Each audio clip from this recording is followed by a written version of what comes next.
pelos que estão nos visitando, essas situações de saúde que nós estamos enfrentando aqui, né? Cirurgias.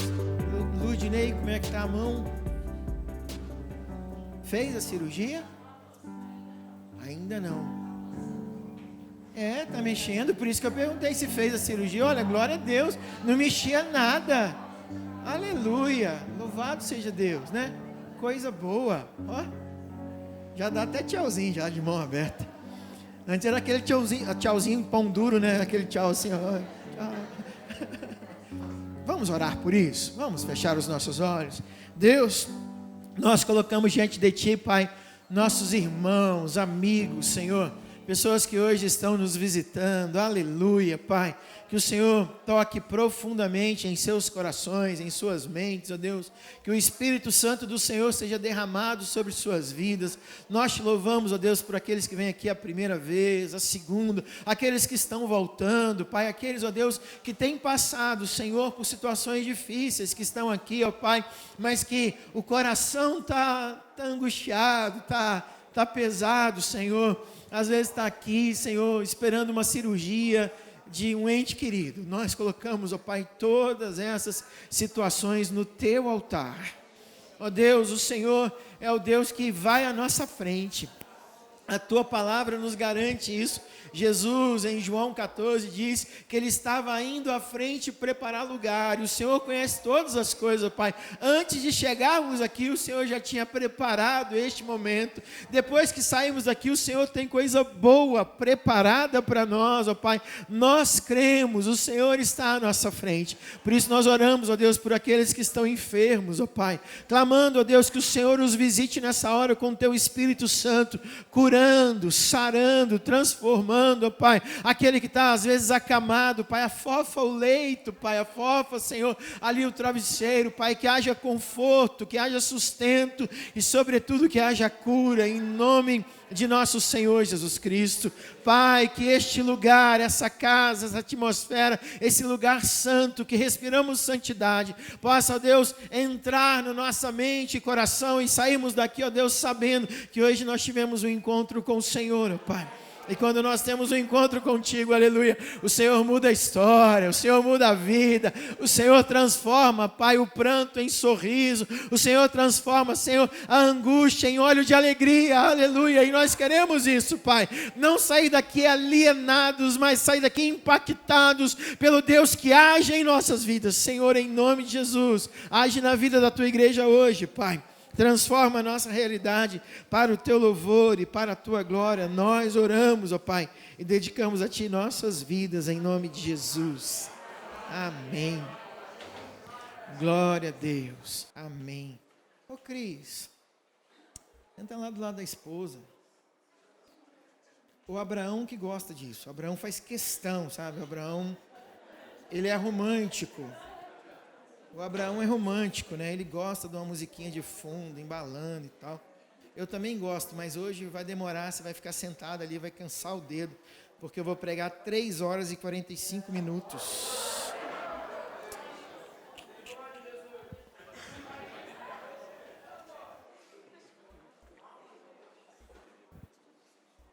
O pior é que vocês acham que eu estou brincando.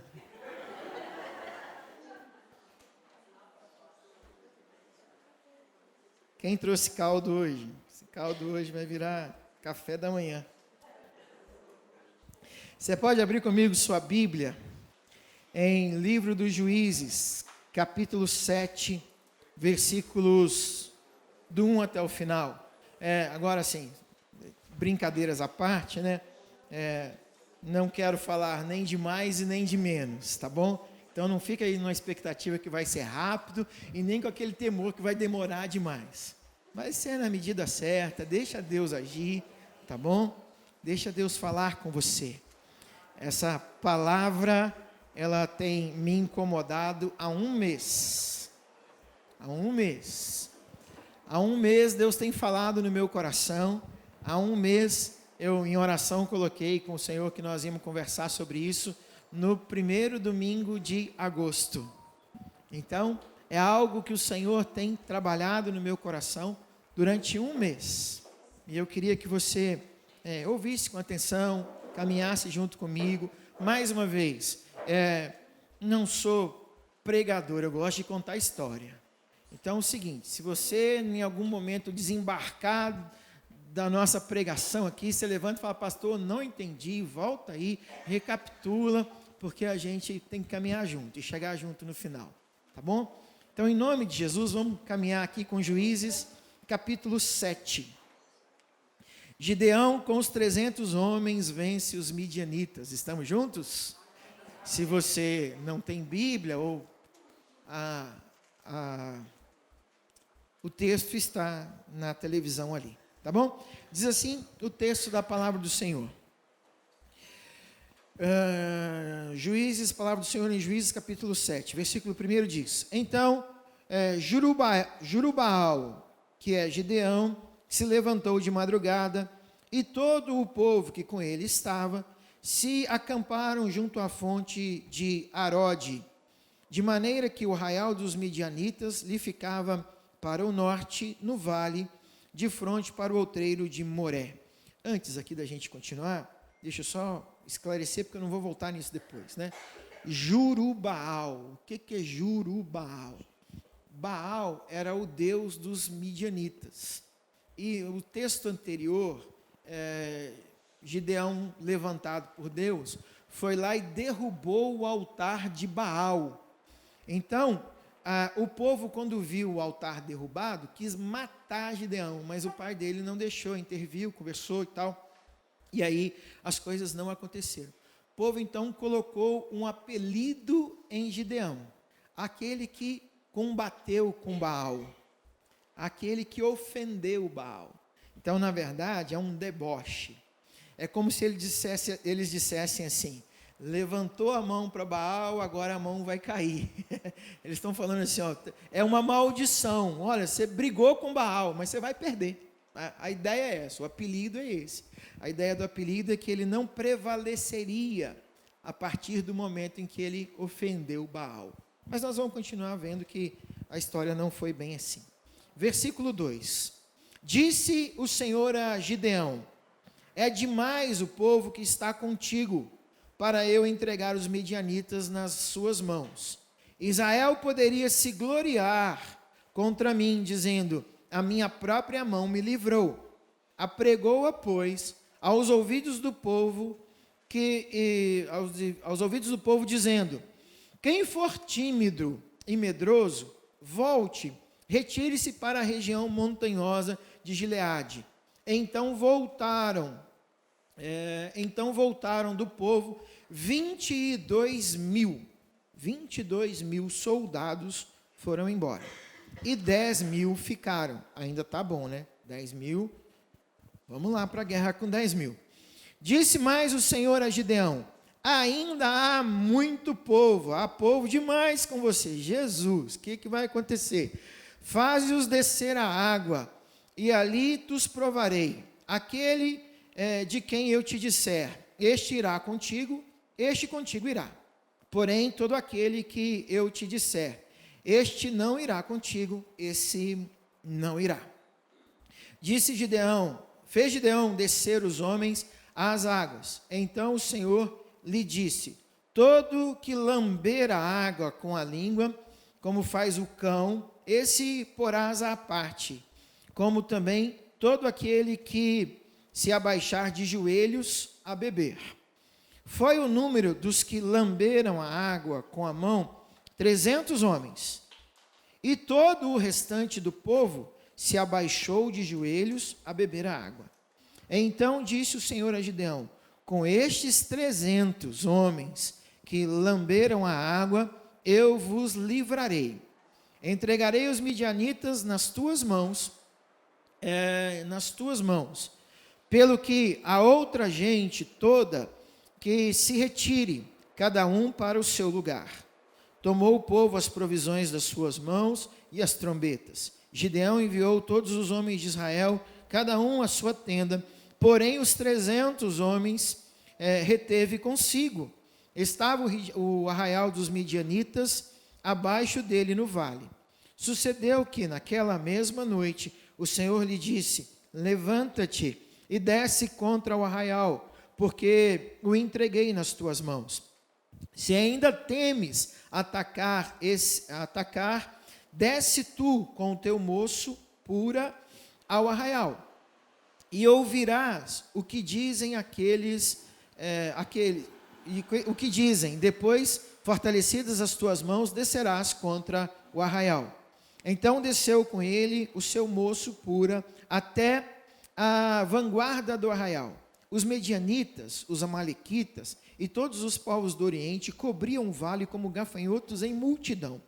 E eram os seus camelos em multidão inumerável, como a areia que há na praia do mar. Chegou, pois, Gideão, e eis que certo homem estava contando um sonho ao seu companheiro e disse: tive um sonho. Eis que um pão de cevada rodava contra o arraial dos midianitas e deu de encontro à tenda do comandante, de maneira que esta caiu e se virou para cima, de cima para baixo, e ficou assim estendida. Respondeu-lhe o companheiro e disse: não é isto outra coisa, senão a espada de Gideão, filho de Joás, homem israelita. Nas mãos dele entregou Deus os medianitas e todo este arraial. Tendo ouvido Gideão contar este sonho e seu significado, adorou. E tornou ao arraial de Israel e disse: levantai-vos, porque o Senhor entregou o arraial dos midianitas nas vossas mãos. Então repartiu os 300 em 3 companhias e lhes deu a cada um nas suas mãos trombetas e cântaros vazios e com tochas neles. E disse-lhes: olhai para mim e fazei como eu fizer. Chegando eu às imediações do arraial, como fizer eu, assim vocês também farão. Quando eu tocar a trombeta e todos os que comigo estiverem, então vós também tocareis as vossas ao redor de todo o arraial, e direis: pelo Senhor e por Gideão. Chegou, pois, Gideão e os seus 100 homens, e com ele iam às imediações do arraial, ao princípio da vigília média, meia-noite, por volta disso aí. Havendo pouco tempo antes trocado os guardas, e tocaram as trombetas, e quebraram os cântaros que traziam nas mãos. Assim, tocaram as 3 companhias as suas trombetas, e despedaçaram os cântaros que seguravam na mão esquerda as tochas, e na mão direita as trombetas que tocavam. E clamavam: espada pelo Senhor e por Gideão. E permaneceu cada um no seu lugar ao redor do arraial. E todo deitou a correr, e a gritar, e a fugir.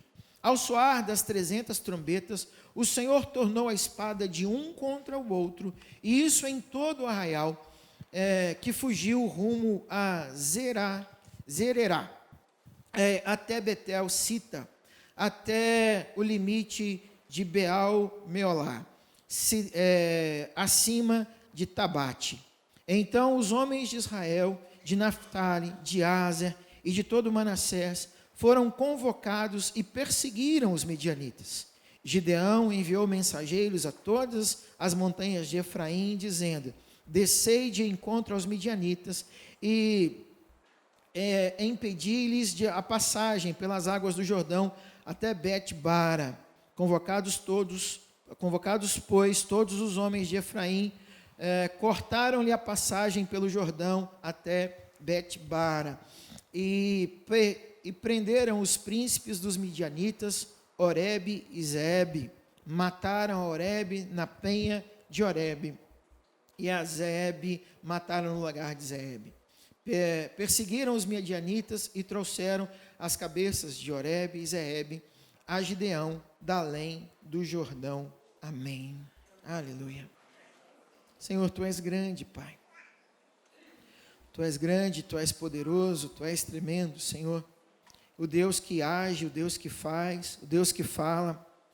Além, ó Pai, muito além de 300, de 50, de qualquer quantidade humana, o Senhor é Deus de milhares e milhares. E nós cremos, ó Deus, que o Senhor Quando nós estamos com o Senhor, nós formamos uma multidão, porque o Senhor é Deus Todo-Poderoso. E nós clamamos nessa noite, ó Pai, que o Senhor dos céus, Deus dos céus e da terra, fale conosco, aos nossos corações e às nossas mentes, em Cristo Jesus, o nosso Senhor. Amém. Aleluia. Glória a Deus.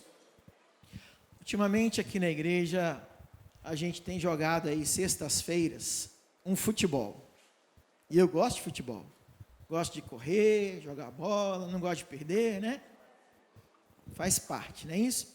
E a gente tem se reunido às sextas-feiras, tem sido muito bom, tem sido muito gostoso. Mas a minha vida esportiva, eu digo assim que eu nunca fui jogador de futebol. Eu gostava de handball.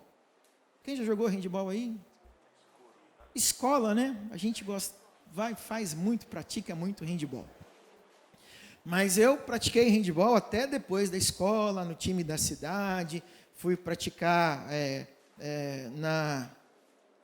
no estado de Minas Gerais, fomos fazer campeonato mineiro, ganhamos, aquelas coisas todas. Era a minha vida jogar handball. E tinha uma coisa interessante no handball que eu queria compartilhar com vocês. O handball é jogado 7 contra 7, né? Um na linha, um no gol e 6 na linha. Então eram 7 contra 7. 6 contra 6 na linha, né? O goleiro lá no lugarzinho dele. E o nosso time era bom, o nosso time era um time que todo mundo se encaixava perfeitamente ali, as peças ali e tal. E a gente gostava de jogar e jogou junto durante 7, 8 anos. A gente jogou muito tempo junto e um time era muito entrosado. Mas vez por outra, a gente jogava, levava uns gols bobos, porque a gente ia, todo mundo, os 6 iam atacar, e lá na frente alguém estava cansado. Quando perdia a bola, voltavam 5, um ficava para trás, o outro time vinha com superioridade numérica, fazia gol na gente. E é interessante, toda vez que alguém molengava, toda vez que alguém cansava, toda vez que alguém esquecia de fazer ou cumprir a sua função, a gente levava um contra-ataque, levava gol, levava essas coisas, né? E era interessante isso. Quase todas as vezes, quando havia superioridade numérica, a gente perdia. Mas nem sempre a superioridade numérica, ela vinha de causas naturais. Às vezes ela vinha pelo cansaço, pela preguiça, pelo desdém, alguém que desligava, alguém que descia do jogo, pensava na namorada, pensava, está com fome, o que eu vou fazer depois e tal. E aí parava, desligava do jogo e tomávamos o gol ali. Mas também, quem já jogou handball aí, sabe que quando um atleta ele é violento, ele faz uma falta, o juiz pega e dá 2 minutos para ele. Ele tira aquele cara do jogo e deixa ele 2 minutos lá pensando na vida, refletindo, para ele não voltar tão violento, para ele não machucar ninguém. Então, 2 minutos. E é interessante que quando o nosso time estava 7 contra 7 e alguém molengava, a gente tomava gol. Mas quando alguém do nosso time fazia uma falta e ficava 2 minutos fora, o nosso time ficava em desvantagem numérica. Mas quando nós sabíamos disso, o time se desdobrava. Um ajudava o outro ainda mais, porque nós estávamos em inferioridade numérica. Às vezes, nessa de estamos defendendo 7 contra 6, né? 6 contra 5, alguém se empolgava e o juiz ia lá e dava 2 minutos para outro. Então a gente se unia mais ainda para ocupar os espaços, para não levar gol de jeito nenhum. E tantas vezes nós conseguíamos superar, ajudando um ao outro, para que o time não fosse prejudicado quando os nossos companheiros estavam 2 minutos fora. Depois eles voltavam e o jogo continuava normalmente. É interessante que quando estávamos distraídos, ou alguém estava distraído e ficava pelo caminho, a gente perdia. Mas mesmo quando em inferioridade numérica, a gente estava atento, ligado no jogo, a gente fazia de tudo para não perder. Quando eu leio a história de Gideão com seus 300, ou com os seus 32 mil. Eu penso muito no meu jogo de handebol. Porque quando o Senhor chamou para uma batalha, os midianitas eram milhares, não dava para contar. Mas Israel passou lá o pregão, chamou todo mundo e reuniu 32 mil homens que estavam dispostos a ir à guerra. 32 mil era um número bom, tal. Mas o Senhor falou assim, olha, se alguém aí for meio medroso, meio tímido, se não conseguir pegar lá a espada e... melhor ir embora. E aí foram 22 mil embora, ficaram 10. 10 ainda é um grupo bom, mas o Senhor, 10 mil, né? Aí o Senhor falou assim, olha, 10 mil ainda é muita gente. Manda o povo ir beber água. E aí tem um detalhe, às vezes a gente não para prestar atenção nisso. Aqui no Brasil, nós temos as entidades da água, Iemanjá. Em Israel tinha também, Baal também tinha isso. Então o pessoal fazia oferendas diante da água. Então o povo se prostrava diante do rio, lá, botava os seus barquinhos ou não, e fazia ali a sua oferta, a sua oferenda às entidades da água. Quando o povo de Israel vai ser testado por Deus, Deus fala assim, eu quero saber aquele que dobra o joelho diante da água e aquele que não dobra o joelho diante da água. Porque essa não é só uma batalha de homem ou de exército, é uma batalha espiritual. E Deus está falando assim, eu quero ver aquele que não se dobra diante de outras entidades. Quantas vezes você já leu esse texto e fica assim, pô, que negócio é esse de levar água na boca, ajoelhar diante do rio? Por que Deus faz esse teste? Na verdade é isso, ó. Aquele que se dobra com facilidade diante de outras coisas, vai se dobrar diante do inimigo também. Deus falou, não quero esse. Eu quero aquele que vai lá no rio, pega a água e leva a água na boca. Aquele que não se curva, aquele que é brabo mesmo. Aquele que não vai atrás de lenga-lenga, não vai atrás de modismo, não vai atrás do dente de ouro. Lembra do dente de ouro antigamente? Dos ventos de doutrina, aqueles que... Não, eu quero aquele que seja firme. Esses 300 eram 300 firmes no Senhor. E Deus, então, levanta 300 que não se dobram. Por que eu vejo nesses 300 o meu time de handebol? Porque se você vai para uma guerra com 32 mil, mas 32 mil que corre diante de um inimigo muito forte, 32 mil que vacilam aqui e ali, quando esses começarem no meio da batalha, levar uma espadada no braço e começar a sangrar, ele começa, ai meu Deus, eu estou sangrando. Ele abaixa o moral da tropa. Ele distrai os 300. Os 300 perderiam a batalha no meio dos 32 mil. Porque quando vissem o amigo que cresceu ao lado dele, ferido no braço, talvez um desses 300 pegasse ali e apoiasse, não vão para casa, mas eu sou parte dos 300, eu sou forte, eu sou valente, mas o meu amigo precisa da minha ajuda, eu vou levar ele para casa. E talvez o povo de Israel perdesse, eu estou tirando aqui o fator Deus, eu vou chegar em Deus ainda, mas esse fator humano, esse fator do time de handebol, quando eu estou ligado, só tem 5, só tem 4, e nós temos que desdobrar, ninguém passa, ninguém vai passar aqui, porque nós estamos tudo ligados, com sangue nos olhos, com vontade de ganhar, e nós vamos fazer a coisa certa. Mas quando tem 7, um olha para o outro e fala assim, hoje não vai dar não, aí bola para lá, bola para cá.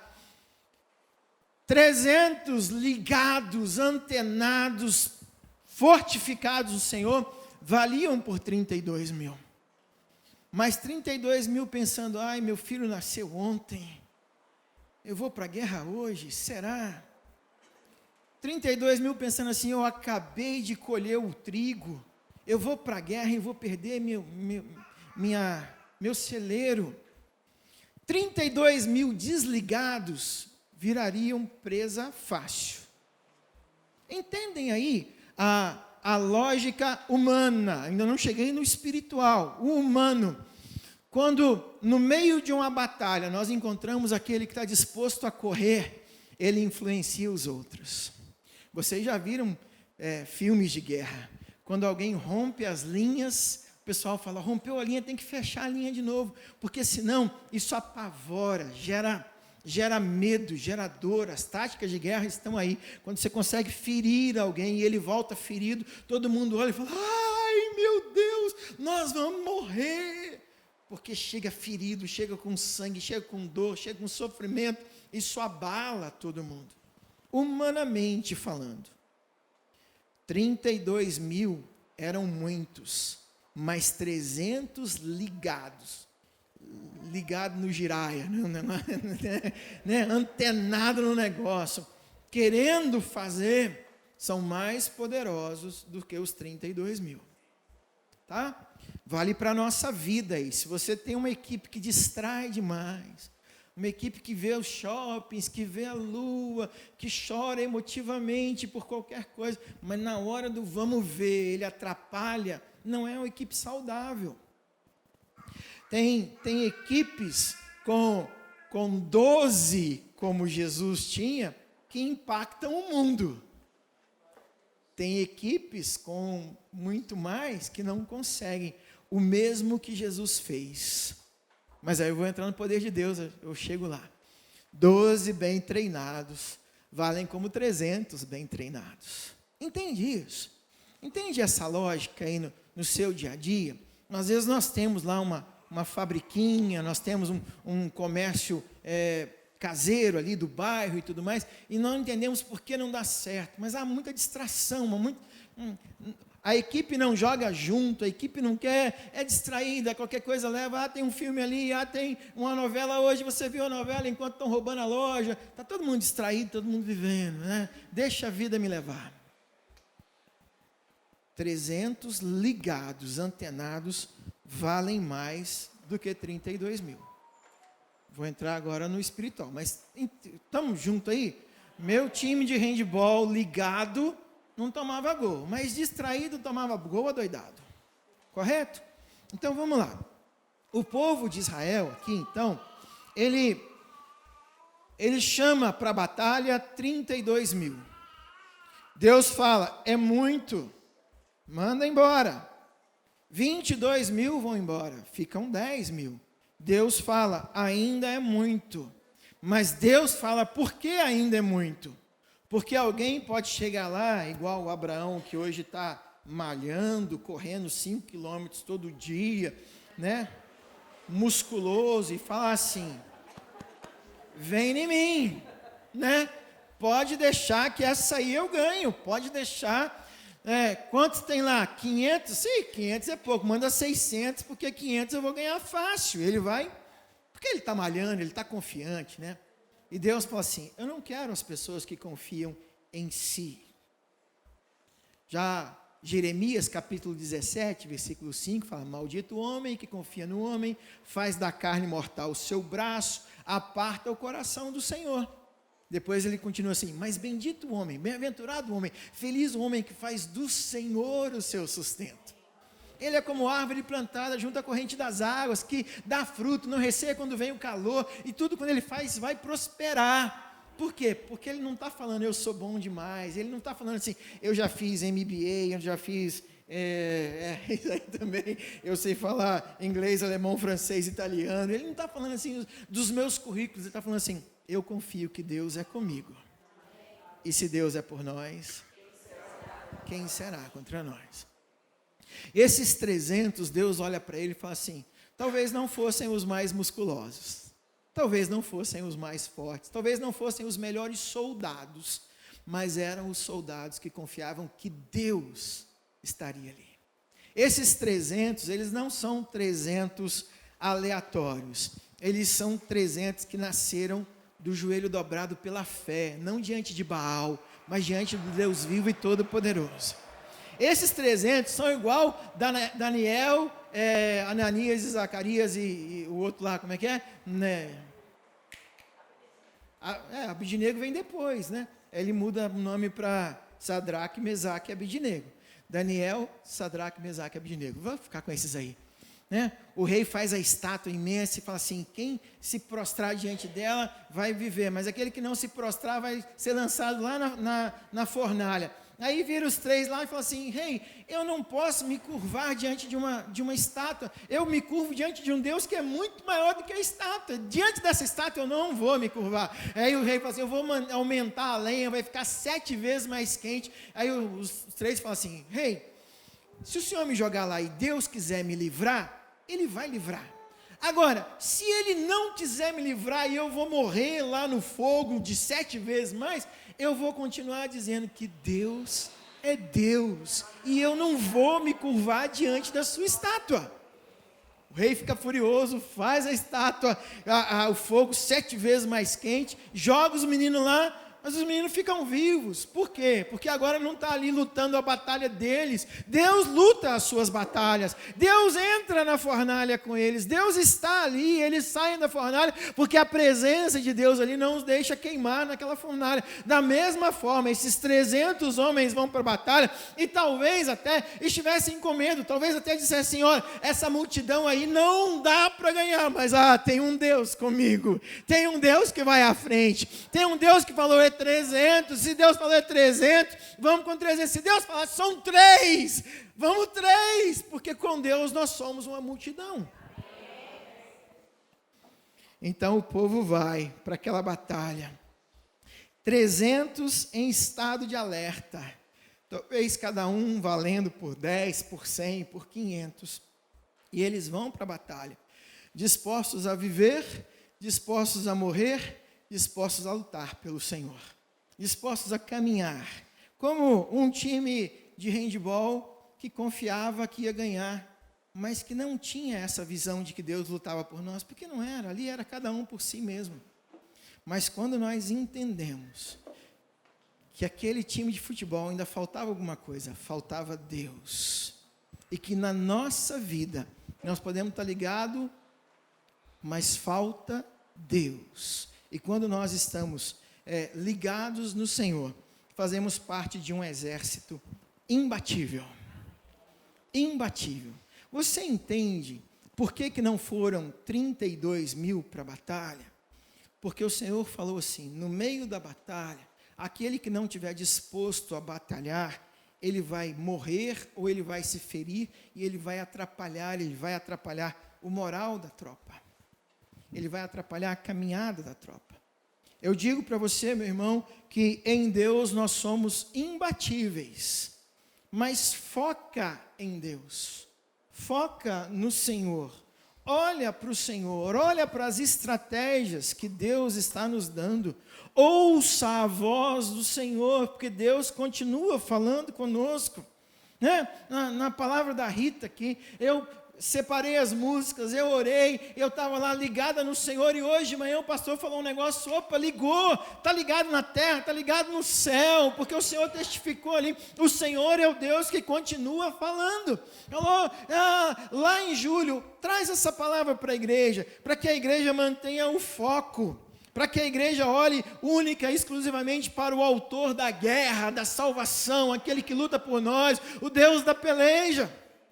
Porque muitas vezes nós ficamos olhando para as baixas, olhando para os feridos. E vou voltar aqui, um dia eu falei assim, a igreja é o único exército que abandona os seus feridos no campo de batalha. Nós não queremos ser assim, lembra disso? Lembra? Não seremos exército que abandona os seus feridos no campo de batalha. Não pode, não queremos abandonar ninguém,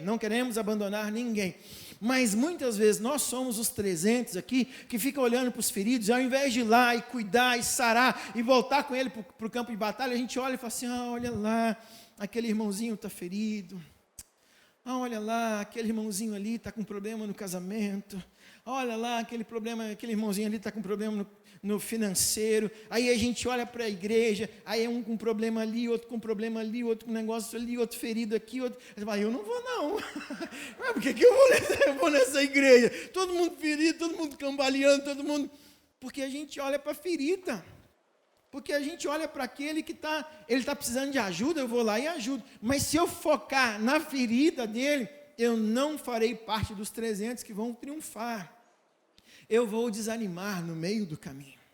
nós vamos desanimar se nós perdermos o foco. Nós, como igreja, temos as nossas histórias, as nossas alegrias e nossas tristezas. Nós, como a Rita, voltando para a Rita aqui, nós conhecemos o Deus que cura, conhecemos o Deus de milagre, conhecemos o Deus que tantas e tantas vezes não tinha nada em casa e Deus proveu. Tinha tudo para dar errado e Deus consertou. Quantas não são as experiências que nós temos no campo de batalha, onde o Senhor deu vitórias, a gente fala assim, não é possível, mas com o Senhor é. Jeremias diz, quero trazer à memória o que pode me dar esperança. Eu quero trazer à memória o agir de Deus. Eu quero trazer à memória o Deus que age com 300, o Deus que age com 100, o Deus que age com 50, o Deus que age. Mas se eu for olhar para os covardes, se eu for olhar para os que fugiram, se eu for olhar para aqueles que falam assim, não, olha, eu estou com um problema lá em casa, minha esposa vai dar à luz, então eu vou sair da batalha agora. A gente fala assim, saiu 1. Saiu 2, saiu 3, saiu 4, saiu 32 mil. Eu sou o próximo, porque eu estou olhando para o lugar errado. Eu estou olhando para o lugar errado. Eu estou olhando para o time errado. Eu estou olhando para a situação errada. Eu não entendi ainda que de vez em quando o Senhor dá 2 minutos para alguém descansar. Eu não entendi ainda que o Senhor de vez em quando dá 2 minutos para um professor de escola dominical para ele ir lá se recuperar, mas depois ele volta. Mas depois ele volta para o time, ele volta para a quadra, ele volta para a batalha, porque o Senhor não deu a nós um espírito de fuga, o Senhor nos deu um espírito de guerra. Eu creio na palavra de Isaías 26, quando ele diz assim, aquele que crê não foge. Aquele que crê no agir do Senhor não foge. Senhor, nós somos só 300. Se Deus é por nós, quem será contra nós? Em Cristo Jesus nós somos mais do que vencedores. Nós somos só 300. Jesus era só 1. Não tinha 300 com ele não. Na cruz ali, na maior das batalhas, quando o inferno estava dizendo, nós ganhamos, em festa, dizendo assim, aquele que pregava, aquele que curava, nós cravamos ele lá na cruz, quando o inferno estava dizendo assim, nós ganhamos, ele estava sozinho. E teve um momento onde ele assumiu o pecado de toda a humanidade, que ele falou assim, Deus meu, até o Senhor me desamparou. Mas era o momento dele lutar sozinho. Depois ele vai entender que o Senhor não desampara nunca. Mas até aquele momento, ele não se curvou diante da divindade da água, diante da divindade do ar, diante da divindade qualquer, diante de Baal, de Jurubal, de Pentecostal. Ele não se curvou diante de nada para dizer assim, eu sei. Aí já é palavra de Paulo. Eu sei o Deus em quem tenho crido. Eu sei o Deus em quem tenho crido. E diante daquilo que eu creio, eu vou permanecer de pé.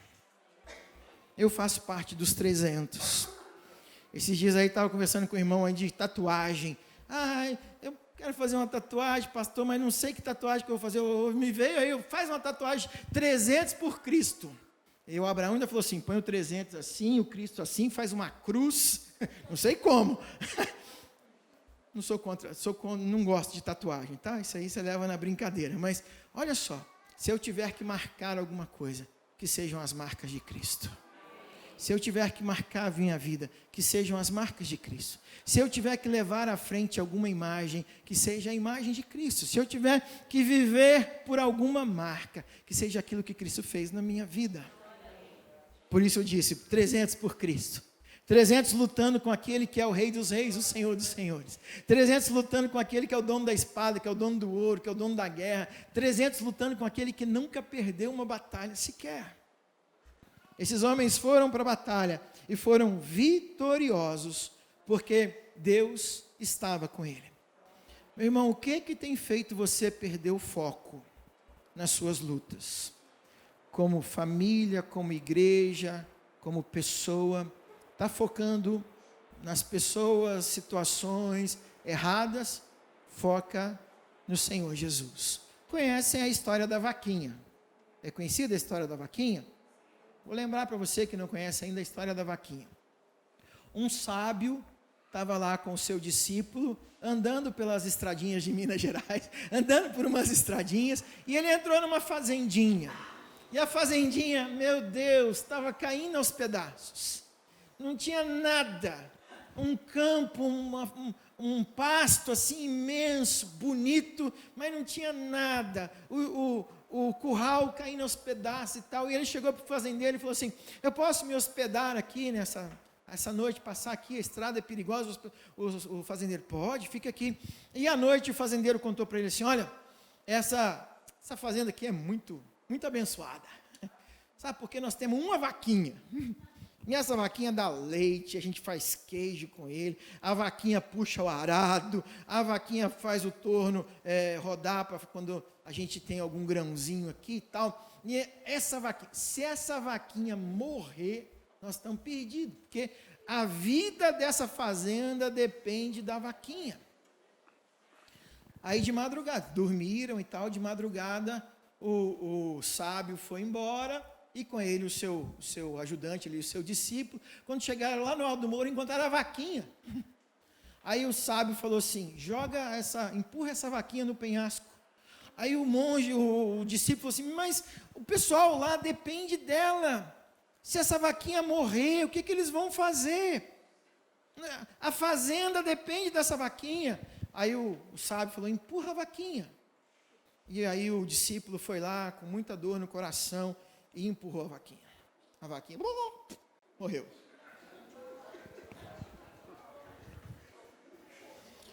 Aquele discípulo ficou com aquela dor no coração, pesado: meu Deus, eu matei a vaquinha e tal. Algum tempo depois, passaram-se anos, e ele atormentado: eu fiz mal para aquela fazenda e tal. Eu vou voltar lá, vou pedir desculpa, falar que fui eu que matei a vaquinha, dar um jeito e tal. Quando ele chegou, foi entrando assim, já era uma fazenda com um campo todo arado, tinha milharal, tinha pomar, tinha chiqueiro para os porcos lá, os palmeirenses,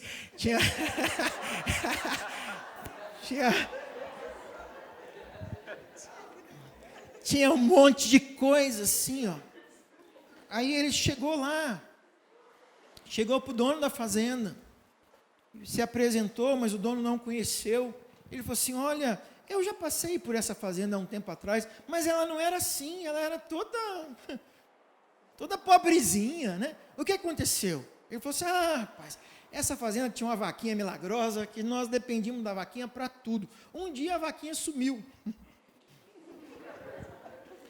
E quando a vaquinha sumiu, a gente não tinha o que fazer, aí a gente começou a capinar aqui, e a gente dava uma enxadada e vinha minhoca, e aí nós vimos que o lago dava peixe, e nós começamos a fazer outra coisa e tudo mais, e a fazenda foi se suprindo, foi se nutrindo e tudo mais. Quando nós olhamos para as outras coisas, tem uma riqueza tremenda nessa fazenda aqui, nós começamos a prosperar e fomos crescendo, porque tiraram o olho da vaquinha.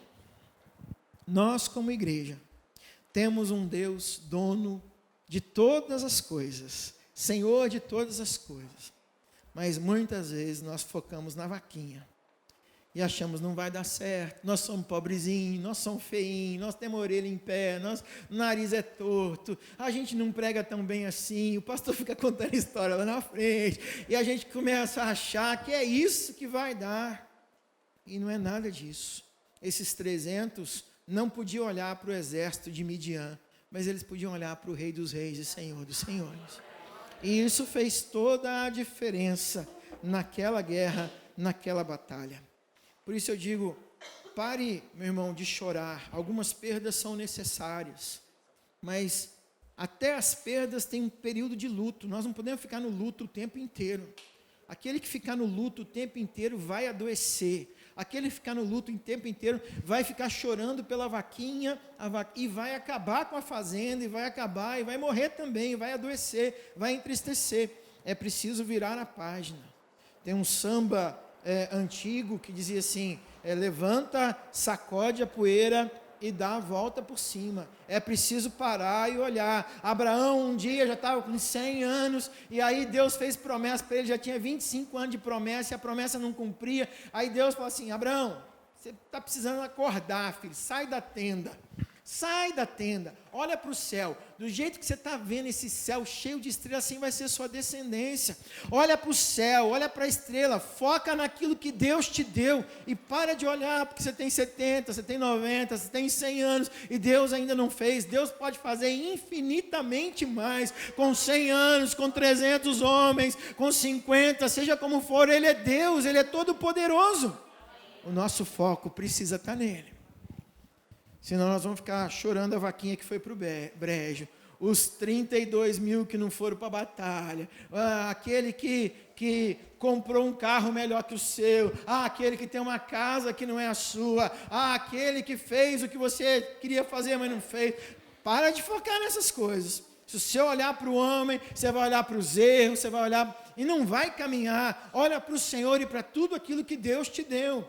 Eu creio, meu irmão, que essa igreja, plantada aqui há 60 anos, ela foi plantada para ser sal da terra e luz do mundo. Vamos parar de chorar as nossas perdas e começar a olhar para aquilo que Deus tem para nós. Porque Deus nos colocou aqui para impactar essa geração, essa cidade, esse bairro. Se a gente não cumprir o propósito, aí sim nós vamos chorar. Mas olha para aquilo que Deus te deu, olha para aquilo que Deus é e o que Ele quer de nós. Seja com 300, com 100, com 50, com 12, Ele pode mudar o mundo. Eu já falei para vocês, eu gosto muito de John Wesley, da sua ousadia, né?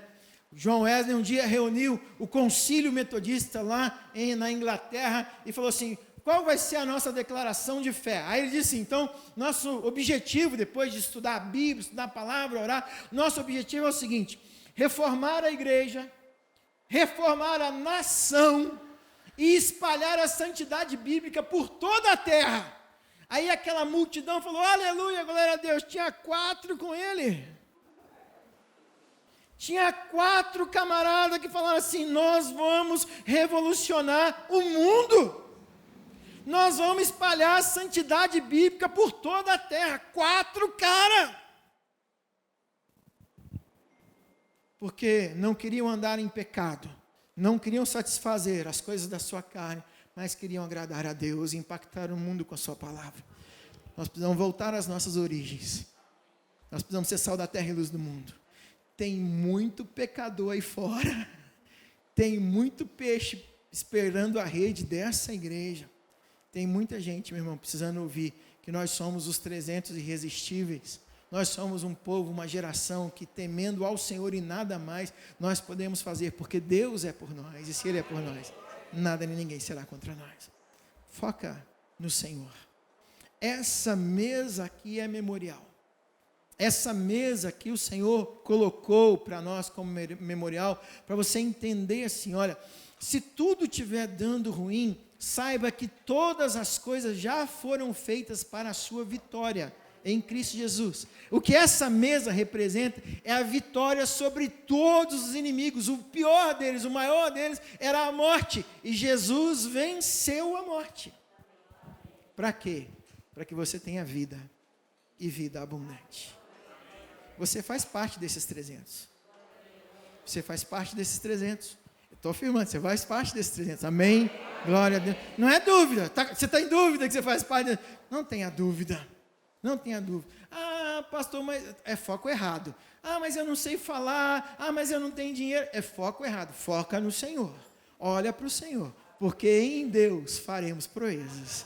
É a palavra de Deus que diz: em Deus faremos proezas. Então é no Senhor que nós devemos estar firmados. Amém? A gente continua jogando bola. A gente continua jogando handball. A gente continua costurando. A gente continua cozinhando, mas essas coisas são secundárias. Nós fazemos parte dos 300 de Deus. Nós fazemos parte do povo que veio para impactar o mundo. Nós fazemos parte de um povo que sabe quem era, quem é e o que vai ser por toda a eternidade. Porque fomos comprados, lavados e remidos no sangue do Cordeiro. Amém? Quem que você é? 300? Vai fazer a tatuagem? Não, vai. Esquece. Esquece. Tatua no coração aí. Tatua no coração. Você faz parte dos 300 de Deus. E eu creio que Deus fará grandes coisas através da sua vida. sejam os midianitas, os amalequitas, os buditas, seja o que for, sejam os encapetados, os endemoniados, seja o que for, meu irmão, com Deus e vocês formam uma multidão. Nós com o Senhor formamos a multidão, para a glória do Senhor. Vamos orar por isso? Vamos colocar nossa vida diante do altar do Senhor. Quais são suas lutas? Quais são os focos? Ou o que está desfocando a sua visão? Qual é a batalha que o Senhor tem que lutar e vencer por você? Coloca isso diante de Deus.